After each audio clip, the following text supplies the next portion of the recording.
In the modern world, we ride the crest of a wave. Every day, innovators discover new and better ways of meeting our needs. The greatest innovations are routinely replicated worldwide, except in education, which has remained stubbornly at anchor while the rest of the world has sailed past it. That modern world is growing at an unprecedented pace. India now has more children than any other nation on Earth, and so education has become a priority. Here, even though public schools are free, many poor Indian parents pay to send their children to private schools. Their reason is clear. I spoke to one father who transferred his daughter from the private to public and now back to private. He told me, if you go to a market and are offered free fruit and veg, they'll be rotten. If you want fresh fruit and veg, you have to pay for them. And in Sweden, a handful of schools are breaking the mold and turning modern trends upside down in pursuit of educational success. Well, when you're looking at how many students want to get access to our school, it tells me that we're doing something right. And in New Orleans, local educators think they are doing something right by investing time and resources into the charter school movement in the Big Easy. Join us as Andrew Coulson explores the challenge of replicating educational excellence in School Inc.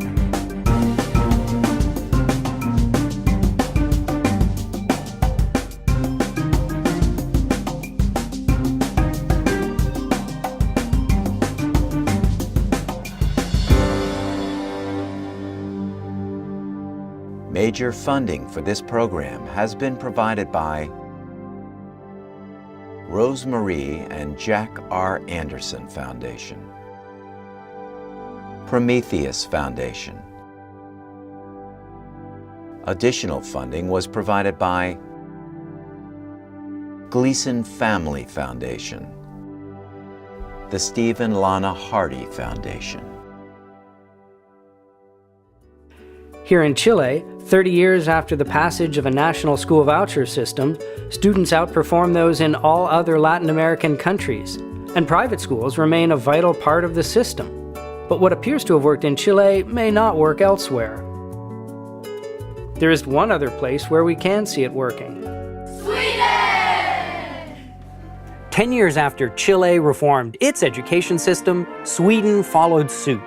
All private schools are now fully tax-funded, and parents can easily choose between these so-called free schools and the local public schools. Before the program began in 1992, private schools enrolled barely 1% of students. Today that's up to 16% and still rising. But are Swedish test scores going up as fast as Chile's? Actually, they're falling. Swedish math scores dropped like a rock from 1995 to 2003 and continued to fall, though more slowly, after that. Here's the thing. Back in 2003, public schools still enrolled 96% of students. So it's the public schools that drag down the national average.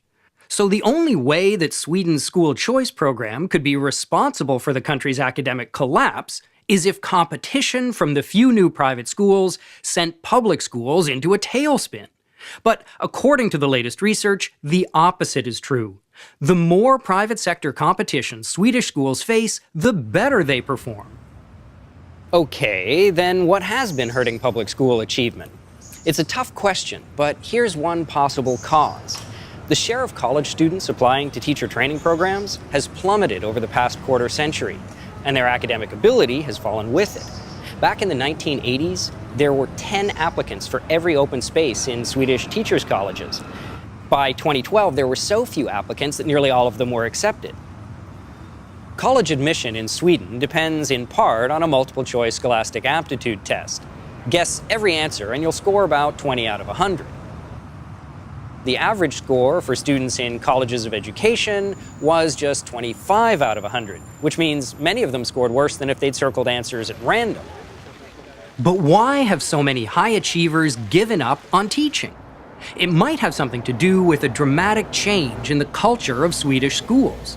Reforms introduced in the 1980s and 90s de-emphasized academics and shifted control from teachers to students.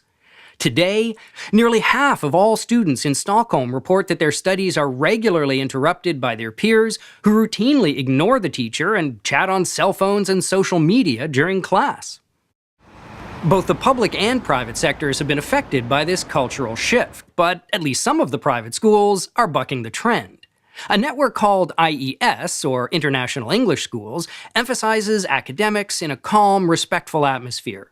Students must behave courteously, address teachers as Mr. or Ms., and follow a conventional dress code. All of which is illegal. But the principal seemed disinclined to knuckle under. Our schools believe in discipline in the classroom. Our schools believe in high expectations for the children. I say to our principals, we stand up for who we are.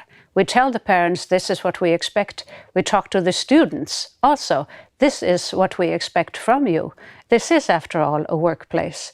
And after all, you have a choice. If you don't like our rules, there are places where you don't have to abide by rules.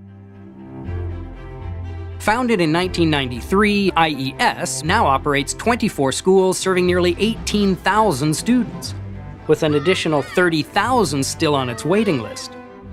When you're looking at how many students want to get access to our school, it tells me that we're doing something right, that we have the right people in place.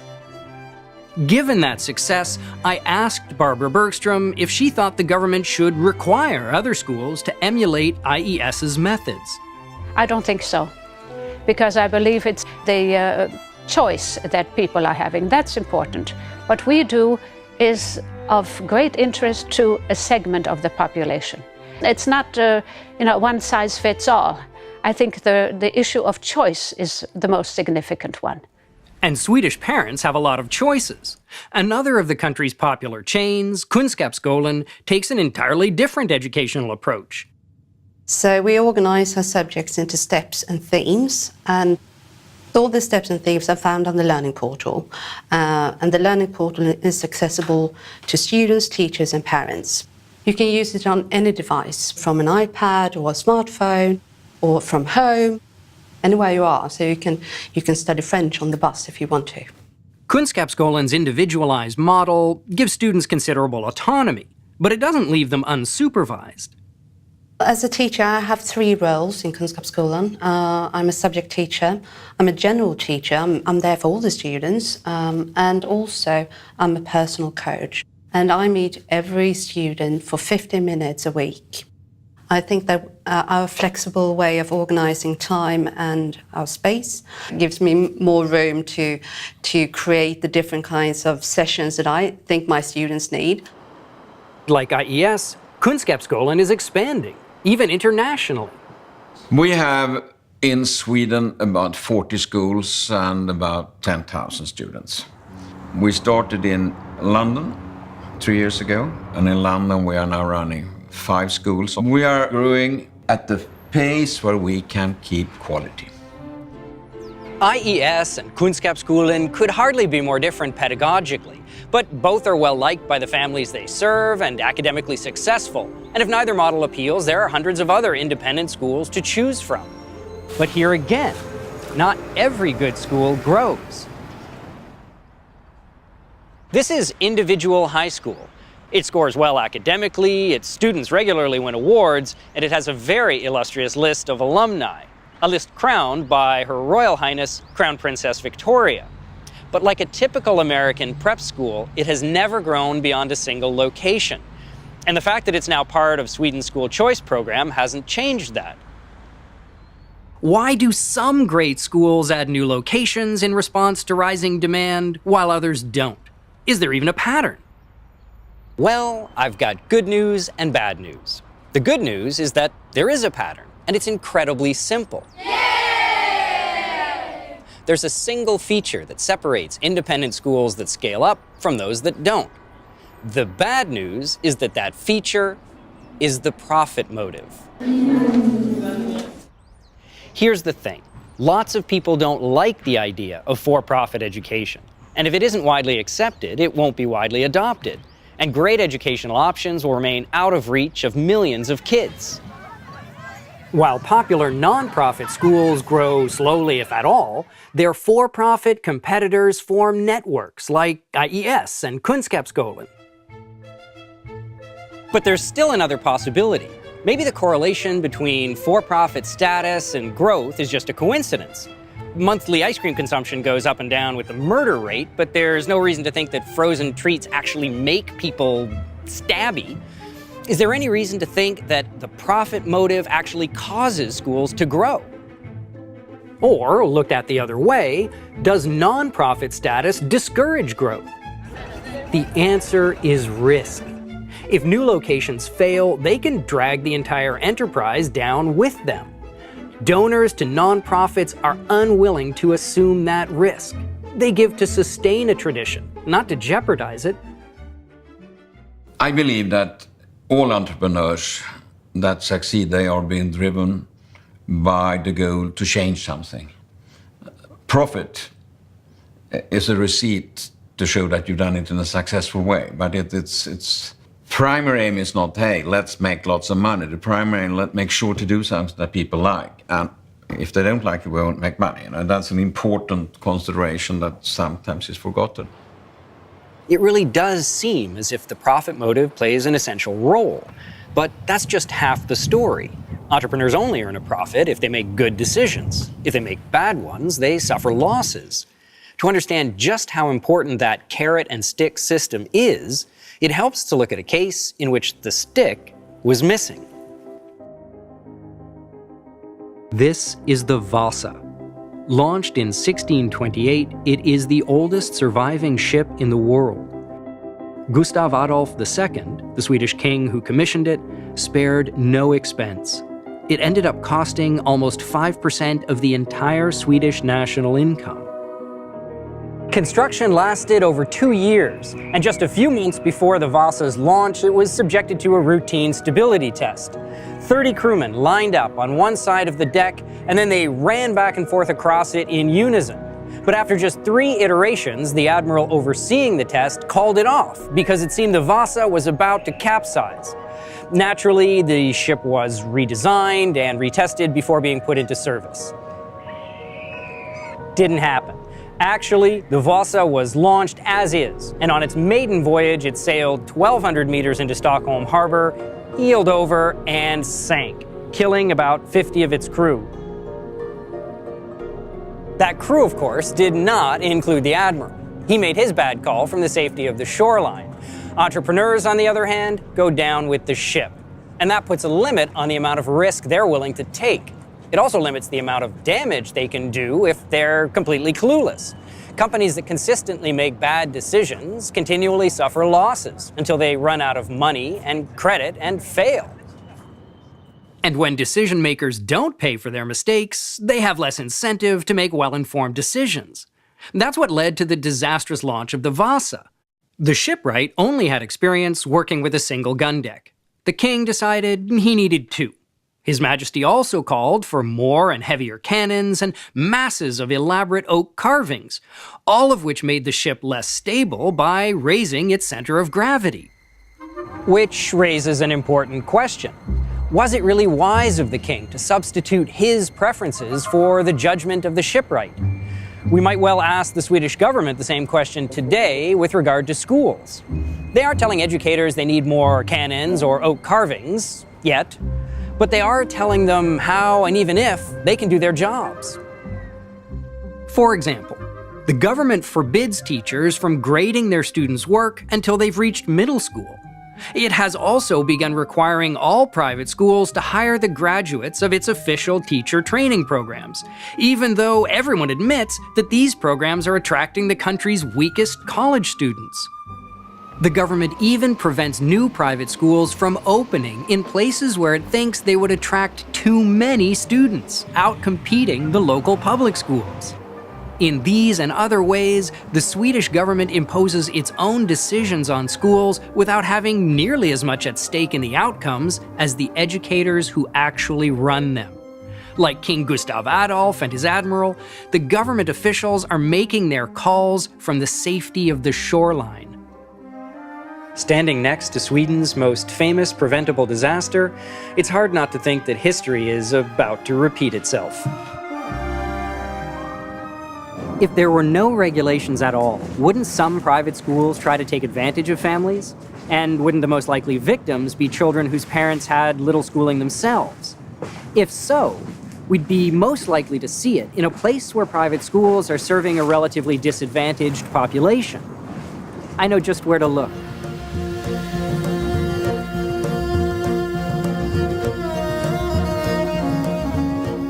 Here in India, a lot of schools are taking advantage of poor families.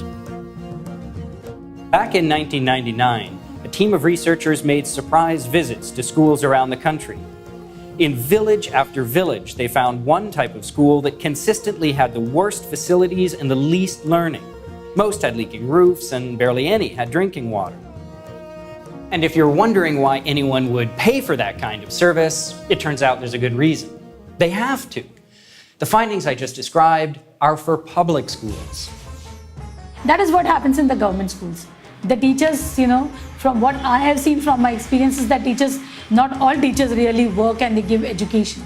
I have seen teachers sitting and chatting, and I've seen children roaming around in the school rather than being in the classes. So that's the basic difference. There isn't anyone who's going to be held accountable.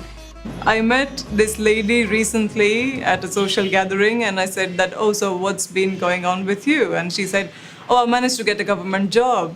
My life is set." And I said, "Well, set in what ways?" She said, "Well, I'm never going to be fired. This is a job for life and it pays me well, and I don't even have to go." And I said, "How does that work? You don't even have to go."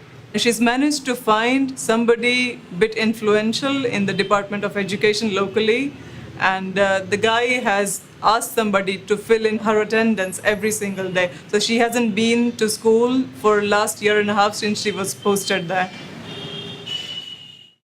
That's not to say that all public schools in India are dysfunctional. There's one network run by the federal government that's very highly regarded, but spaces are limited, and 3/4 of them are reserved for the children of government officials. But what happens to poor children who can't get into an elite public school or afford an elite private one? That's a question that British education professor James Tooley found himself asking when he came to Hyderabad on a research trip. So one day I took a auto rickshaw from my hotel in Banjara Hills, a nice part of town, down to the Charminar, where I'd read in my rough guide to India, the slums of the old city lay behind this Arc de Triomphe, if you like, of Hyderabad.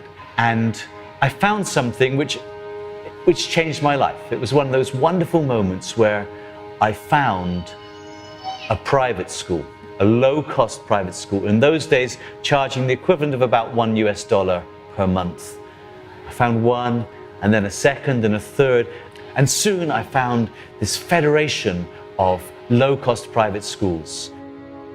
When Tooley revealed his discovery to other education experts and government officials, they were a tad skeptical.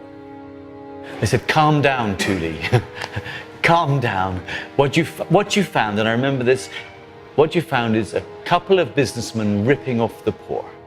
And anyway, it's only happening in Hyderabad in India. We know about it. It's a small thing, And I thought, ripping off the poor, but that's not what I've seen there. I've seen dedicated entrepreneurs who are running schools. They come in on their weekends and run science fairs and sports competitions.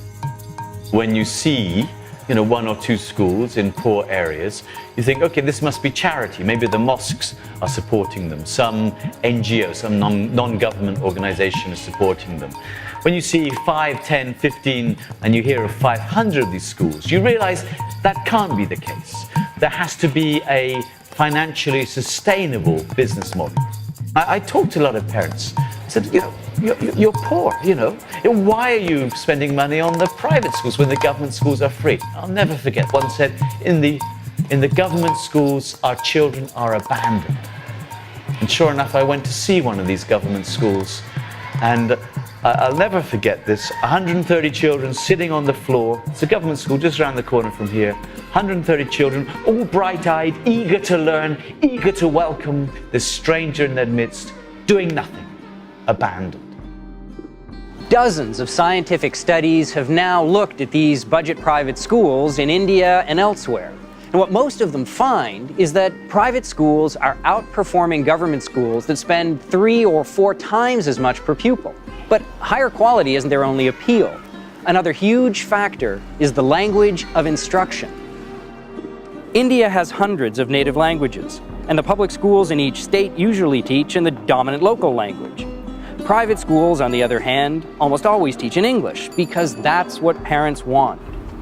And it isn't hard to see why. English not only facilitates communication between states, it's also the international language of business. And international business has taken a keen interest in Hyderabad. During the 1990s, barriers to foreign investment were lowered and high-tech companies flooded into the city. The explosion in high-tech employment has generated new service and professional jobs in which English is also an asset. When I first came to Hyderabad, I was quite naive about these things, and I spoke to one of the first school proprietors, one of the first entrepreneurs I met. And he told me that the government inspectors, the education inspectors, come 3, 4, 5 times a year. I thought, well, that shows a degree of commitment on behalf of the government to educational standards. But I soon found out that they came really to take the bribe. You know, they were quite upfront about it. They came, they sat in the office, they sat in a comfortable desk, they took the money, they didn't even bother to look in the school. They had a nice cup of hot chai, and off they went. The reason that government school inspectors are able to extort bribes is that these low-cost schools cannot afford to comply with the regulations. For example, the law demands that each school have a large playground. But in the dense slums of Hyderabad, spaces like that are hard to come by. Land prices are atrocious. How can a small entrepreneur afford something like a 16,000 square feet of sports playground? I think there's a lot more important basic thing that we need to get on with rather than playing sports. They can always go home and do other things, but they need to learn the basic literacy first. I think what's more important is what goes on in a classroom, what happens with the instruction, what about the learning outcome. The regulations in India are much more onerous to private schools than they are in other parts of the world. This inhibits investment, this inhibits entrepreneurs creating opportunities, this inhibits the growth of the sector. One of the first entrepreneurs, again, I spoke to here, he said, sometimes government is the obstacle of the people. And I understood exactly what he meant when I saw the regulations that were impeding on the private schools here. But if regulation doesn't explain the greater efficiency of low-cost private schools, what does? We've had some wonderful parent meetings in the schools here. These parents care about their schooling. They said, why are there only 10 computers? Why was a teacher absent last week? Why is the playground not finished? They care. They are paying money. They feel it's good money. It might seem very little to you and me. It's good money to them. They want the best. And because they're paying, they will keep the schools accountable. That's a very important thing, which you mess with at your peril. And I spoke to one father who had transferred his daughter from the private to public and now back to private. He told me, if you go to a market and are offered free fruit and veg, they'll be rotten. If you want fresh fruit and veg, you have to pay for them. I'll never forget that. That was his experience of free public education. He thought paying was better. He thought the accountability kept the schools on their toes in a way that couldn't possibly happen in the public schools. In my school, if we said 9:30 is the time, so there should be a 9:30. If they come 9:31, there is a late mark. After 3 late mark, they will lose one day's salary. At fee-charging private schools, parents expect more because they're paying more. So they hold school leaders accountable. And school leaders, in turn, hold their teachers accountable because they'll go out of business if they don't. By contrast, public schools here almost never fire teachers for poor performance or absenteeism. Enrollment in fee-charging private schools is growing at 10% a year. And if that continues, they'll soon enroll the majority of students nationwide. In cities like Hyderabad, they already do. It's great that these schools perform better at a fraction of the per-pupil cost of state-funded schools. But there's still a lot of room for improvement among them, and wide variations in quality from one to the next. So are the good ones scaling up? Muhammad Anwar, he's typical, he's got a heart, he provides scholarships named after his father for a percentage of the children in his schools. There's no reason why philanthropists, well-meaning people can't do that sort of targeted assistance to help the poorest of the poor come to schools like this and really help them get an education. By 2025, my growth may be up to 50 schools and about 15,000 students. So this is my target. But at present, I am focusing on improving quality education.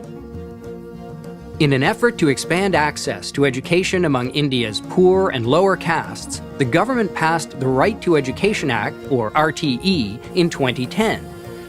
Under the new law, the government requires private schools to reserve 1/4 of their places for disadvantaged students and pays those students tuition. At the same time, the law demands all private schools meet extensive infrastructure and teacher certification requirements. But as we've seen, low-cost private schools cannot afford to meet these requirements, which would force them to quadruple their tuition fees, according to one estimate. Since that would put them out of reach of the poor families they serve, it's just not an option. The result, in many states, the government has begun to shut down thousands of low-cost private schools. But quality control isn't the only justification for regulating schools. Some people worry that if educators are free to teach whatever they want and parents are free to choose among them, that it might balkanize communities into warring factions. But is that true? Does diversity have to mean discord? To find out, we need to head back to a town where cultures have been colliding for hundreds of years.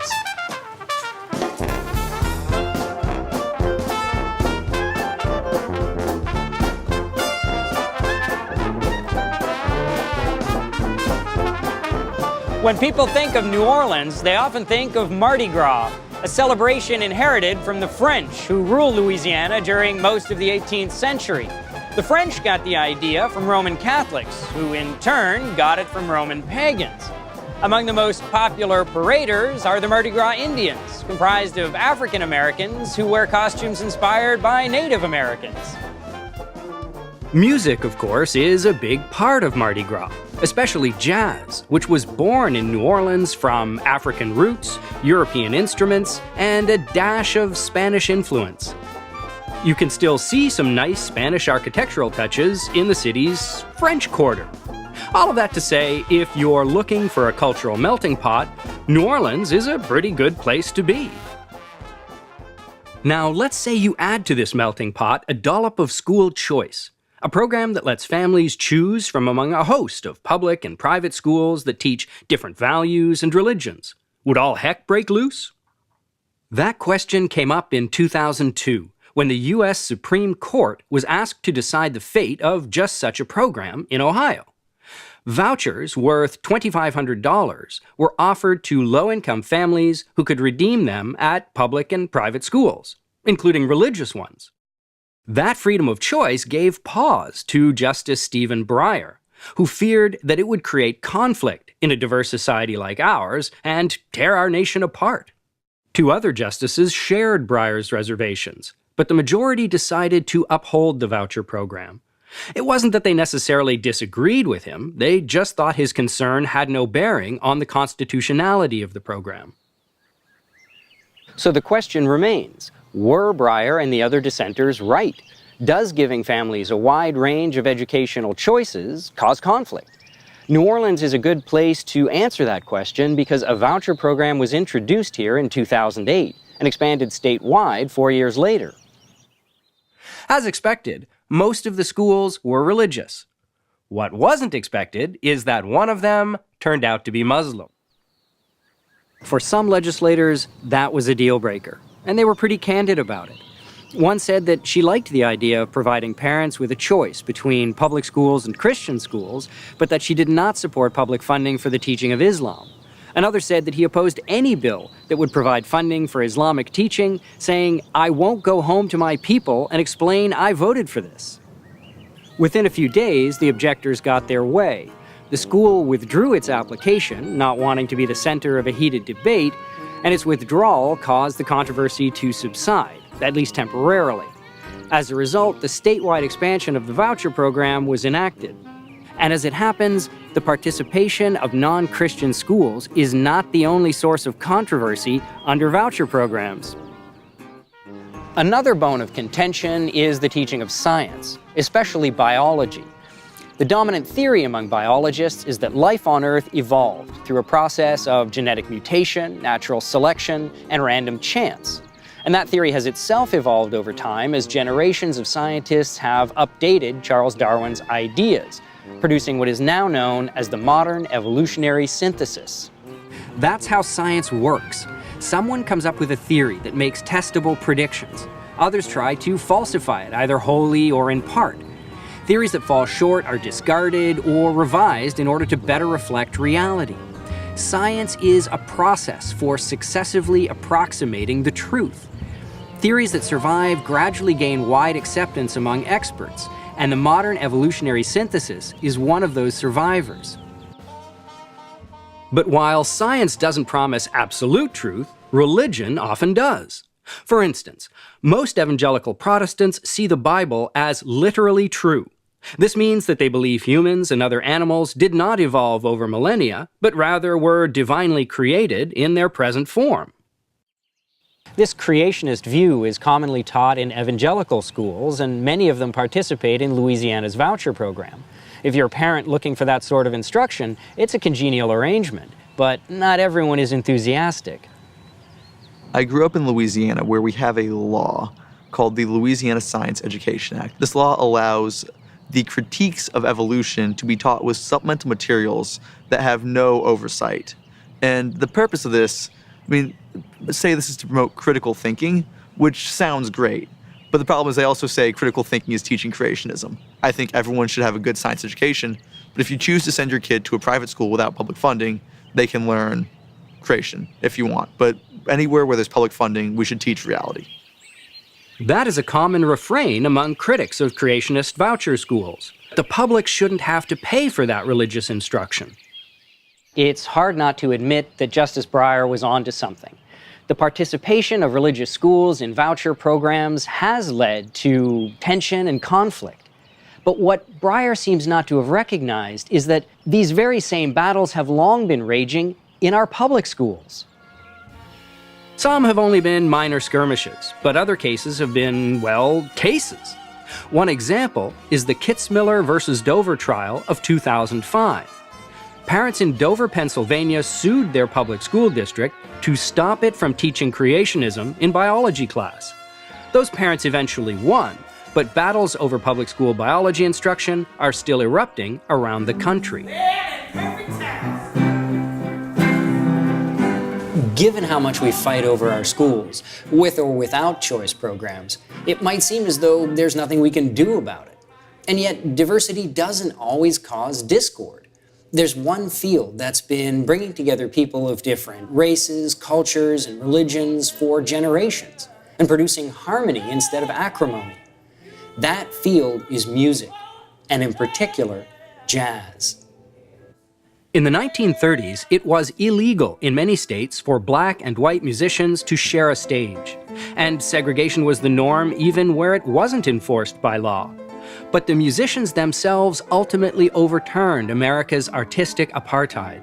A decade before Jackie Robinson broke the color barrier in professional sports, pianist Teddy Wilson and vibraphonist Lionel Hampton joined the Benny Goodman Quartet, playing to packed houses around the country. Miles Davis later did the same thing by hiring the white pianist Bill Evans to join his famous sextet. Not to make a point, just because he liked the way Evans played. If music can create all those culture-bridging triumphs, why not schools? Could there be a way for us to promote parental choice and educational diversity without creating endless conflicts? find out, it may help to go back in time to the place where those conflicts began.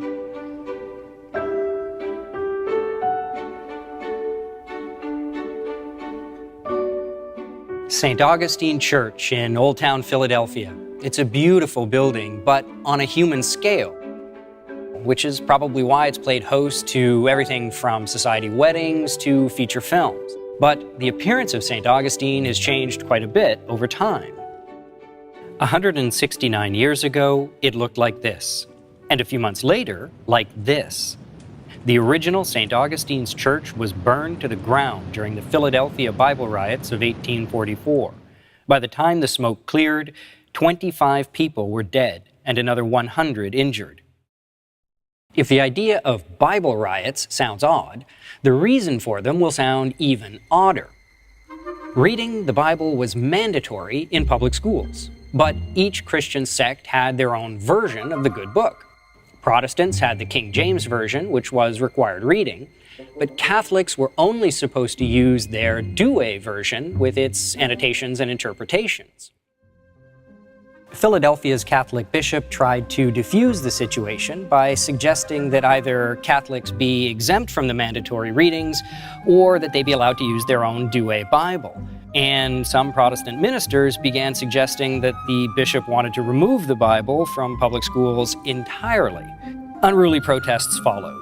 Those protests became mobs, and mobs became riots. It was America's bloodiest conflagration over religion in public schools, but the same tensions could be found all across New England. In Maine, Bridget Donahoe was expelled from her public school for refusing to read from the King James Bible, and her priest was stripped, tarred, and feathered for putting such ideas in his parishioners' heads. And in Boston, an 11-year-old boy named Tom Wall was caned for a solid half an hour for refusing to read from it. Just as in Louisiana, publicly funded religious schooling created social tension and conflict. But there is a difference. The U.S. Supreme Court upheld vouchers because they leave the choice between secular and religious schooling up to parents. But in 19th century Pennsylvania and Maine and Massachusetts, there was only one government school system, and it was Protestant. That sounds an awful lot like the sort of establishment of religion prohibited by the First Amendment to the U.S. Constitution. Why didn't those Catholic families sue their school districts? Well, they did. They just lost. Fortunately for us, Old Town Philadelphia is a good place to find out why. This is Carpenter's Hall. It's played a lot of different roles over the years, from bank to banquet hall. It was even the home to Benjamin Franklin's Library Company. And in 1774, it was the site for the First Continental Congress. When the Second Continental Congress met 2 years later, they formally declared that independence. And a dozen years after that, the Constitution of the United States was ratified. But though a majority of delegates supported the new Constitution, a third voted against it. One of the most common complaints was that it lacked explicit protections for individual rights. The critics got their way a few years later, however, when the first 10 amendments, what we now know as the Bill of Rights, were adopted by the states. There are only 3 things that Thomas Jefferson wanted mentioned on his tombstone: that he founded the University of Virginia, and that he was the author of both the Declaration of Independence and Virginia's statute for religious freedom. That statute declared that no one could be compelled to frequent or support any religious worship, place, or ministry whatsoever.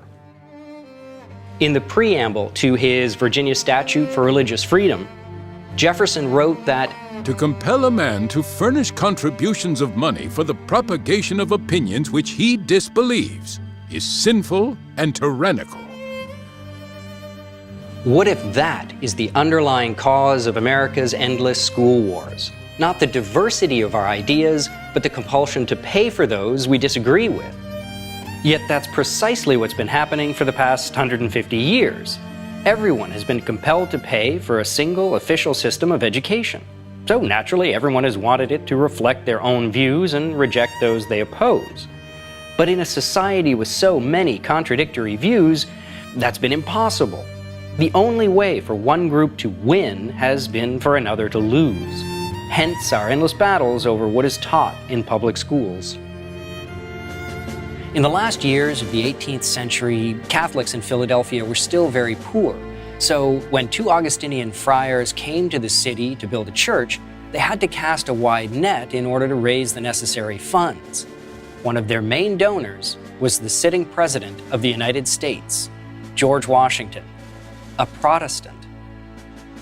Washington's gift caused no public outcry. In fact, St. Augustine's returned Washington's ecumenical favor when it became a hospital for stricken Protestants during the cholera epidemic of 1832. Wouldn't it be great if we could harness that same spirit of philanthropy in education?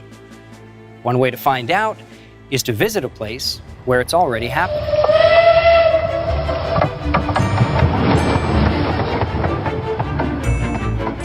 This is the Lehigh Gorge Scenic Railway, about an hour north of Philadelphia. Back in George Washington's time, it was just starting to be explored by coal miners, and a community was founded here in 1818 called Mauch Chunk, meaning mountain where the bears are. Some things have changed over the years. The town is now known as Jim Thorpe, but for the most part, people here are happy to keep that 19th century flavor. Here in the woods of central Pennsylvania, there is one 21st century innovation that has taken root, which the locals seem to like. When it was brought to our attention that this tax credit was enacted, I thought it was too good to be true. And most of the money is an expense that we would incur anyway in the form of taxes. So it's always nice to be able to direct your dollars where you'd like to direct them. It's called the Education Improvement Tax Credit. Businesses can donate money to any of a number of charitable scholarship organizations. Those organizations help low-income families pay tuition at schools the parents choose. Pennsylvania's Scholarship Tax Credit program operates in small towns all across the state, but most of the students it serves are found in big cities like Philadelphia. I take donors into schools a lot, and it's very unlikely that you leave any of these schools without saying, how can I help? We have had a really high 90% retention rate with companies who've given to us. We obviously have school fairs to help them choose, but it's you know, as long as the school is accredited by the state, then the families are empowered to choose what school works best for their kid, and the scholarship follows them. If they don't like the school, they can go to another school. The major limitation of the program is that the state has capped the total value of donations that are eligible for tax credits. With the current situation, even the school district is interested in partnering on the QT with us because they're closing failing schools. I always say we have no stake in this game as an organization. Our job is to just get scholarships, get them to kids who don't have access to them. And so if they mechanically made it easier and they removed the cap, I think the programs would explode in size. I think you'd see them 3 or 4 times the size. And what I think you'd see is the quality of education, even in some of the non-public schools, would even get better. It sounds as though the program would grow dramatically if the tax credit cap were raised or removed. In fact, we can already see that happening in the state of Florida. What's different about Florida's program is that its cap is automatically raised every year, so long as there are more families and more donors who want to participate. In just a few years, the program doubled in size to nearly 70,000 students. Subsidizing education through voluntary philanthropy seems to offer a lot of freedom to parents and donors. But what about teachers? And how could we even measure the difference? I don't know about you, but I could use a beer. Maybe I should rephrase that.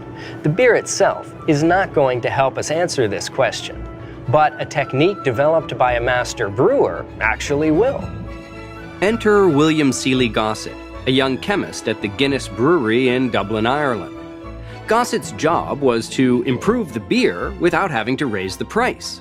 That meant doing experiments to identify things like the best ingredients. But those experiments took time, and they cost money. So Gossett had to figure out ways of extracting useful conclusions from just a few small-scale studies. The company was so keen on his efforts that it gave him a year-long sabbatical to research statistics in London. Their decision paid off.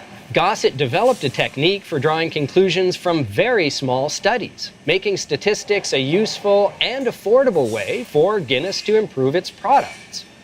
For instance, presented with 2 shipments of hops, Gossett could tell if one was better than the other by testing just a few samples, and he knew how confident he could be in his results. The company was so impressed by Gossett's breakthrough that they didn't really want other breweries to learn about it. Nevertheless, they let him publish his work anonymously. Gossett chose the alias Student, so his technique became known as Student's t-test, and it's still used by scientists all over the world. In fact, that's why we're interested in Gossett. His test can help us answer our question about regulatory differences between vouchers and tax credits. As this chart illustrates, the difference is substantial. Joining a voucher program is expected to more than triple the amount of red tape educators have to contend with. That's a much bigger burden than the one expected for participating in a tax credit program. One reason for the difference might be that tax credit programs, like the one in Pennsylvania, rely on voluntary private funding. No one is forced to donate to a scholarship-granting organization, and anyone who does can pick the organization that receives their funds. It's a system that is directly accountable to both donors and parents, so there's little incentive for piling on regulation. Vouchers, on the other hand, are public dollars. All taxpayers have to pay for them, and yet they have no direct say over how those dollars are spent. As a result, some legislators feel they must use regulations to control how vouchers are used. Unfortunately, as we saw in India, Chile, and Sweden, those regulations are not always helpful.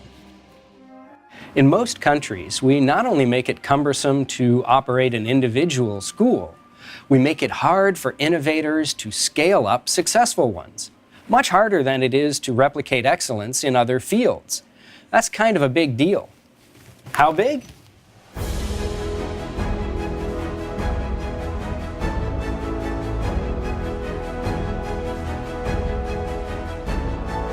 And that's why we've come here to the outskirts of Manchester, England. Because this is where the wave began in the late 1700s. This was the birthplace of the Industrial Revolution. And it's where the American Francis Cabot Lowell learned how to build a water-powered textile mill from the people who first developed them. And yet, the most dramatic thing about the Industrial Revolution is not the machinery, but the transformation it caused in the standard of living. For the first 200,000 years of human history and prehistory, the average person survived on $3 a day, or less. In 1798, a Brit named Thomas Malthus famously described this problem and claimed that the population would always rise faster than the supply of food and other resources, so the standard of living could never rise. Ironically, Malthus was absolutely right about the way the world worked right up until his own generation. In the 2 centuries since, the world's population skyrocketed. According to Malthus, that should have led to global starvation. Instead, the standard of living rose even faster than the population. In the countries that caught the wave early, average incomes shot upwards by a factor of more than 30, from $3 a day to $100.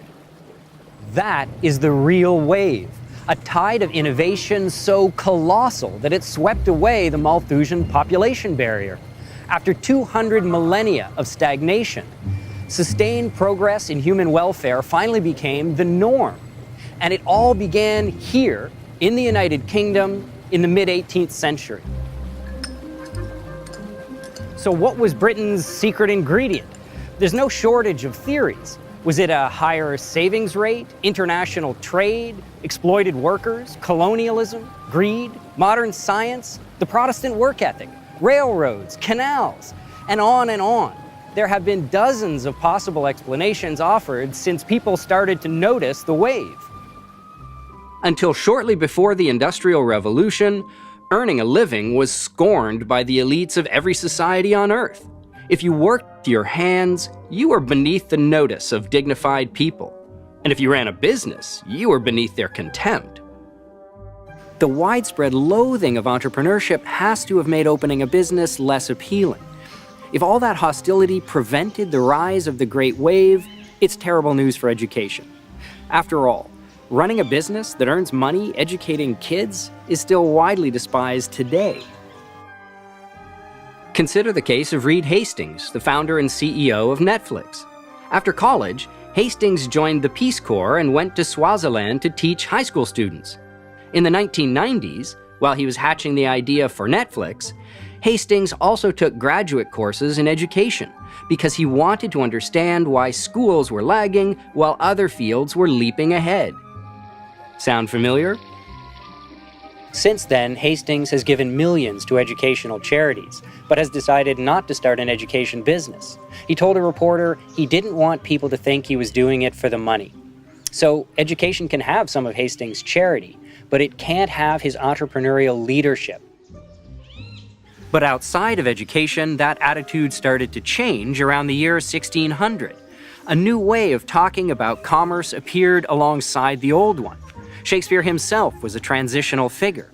In addition to casting characters who fit the old negative mold, he introduced a few who shattered it. His Comedy of Errors, for instance, is full of business people who are basically nice. They're polite, they honor their contracts, and they don't try to cut chunks out of each other. In the years that followed, favorable references to commerce appeared in English plays, essays, and novels. Many of them are now forgotten, but others not so much. If this little bungalow looks familiar, it might be because it was featured in the television adaptation of Jane Austen's Pride and Prejudice.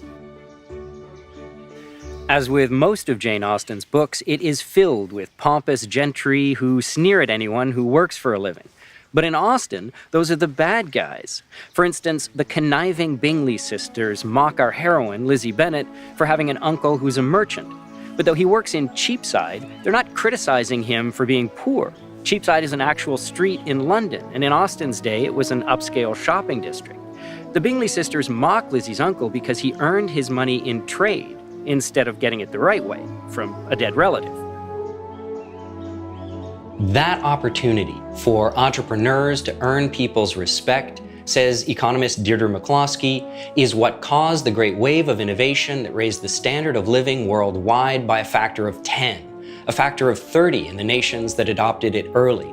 She doesn't argue that mundane economic factors like financial incentives, competition, and consumer choice were unimportant, just that they were insufficient. But is she right? It's too soon to say with confidence, but one thing we can say is that her theory meshes well with the story of education. Then as now, education was perhaps the only field in which successful entrepreneurship was not celebrated, and so did not flourish.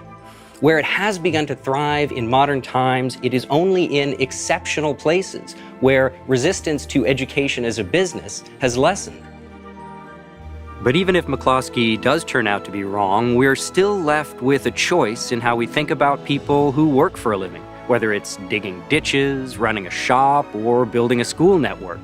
A choice between, say, Jane Austen's snobbish Bingley sisters or her open-minded Lizzie Bennet. Who do we want to be?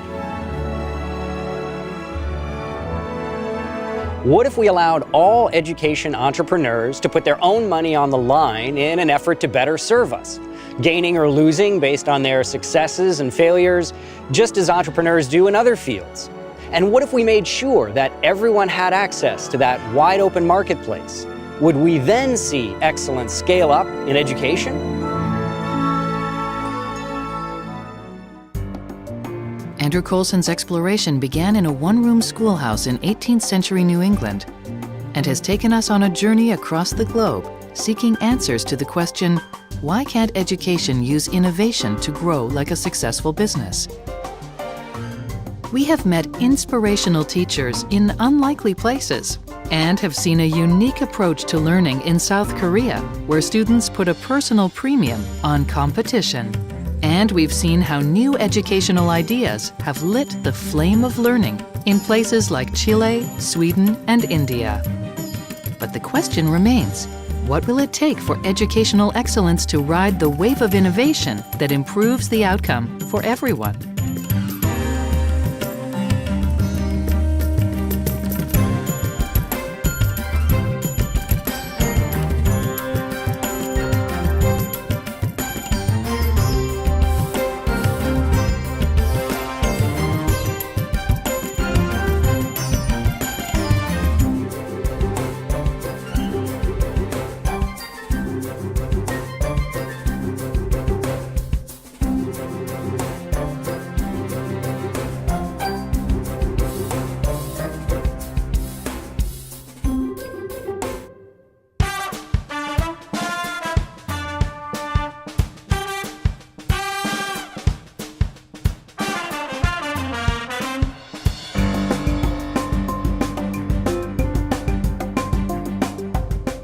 Major funding for this program has been provided by Rosemarie and Jack R. Anderson Foundation, Prometheus Foundation. Additional funding was provided by Gleason Family Foundation, the Stephen Lana Hardy Foundation. School Inc. is available on DVD. For more information or to order a DVD of this program, call 1-800-876-8930 or visit www.freetochoose.net.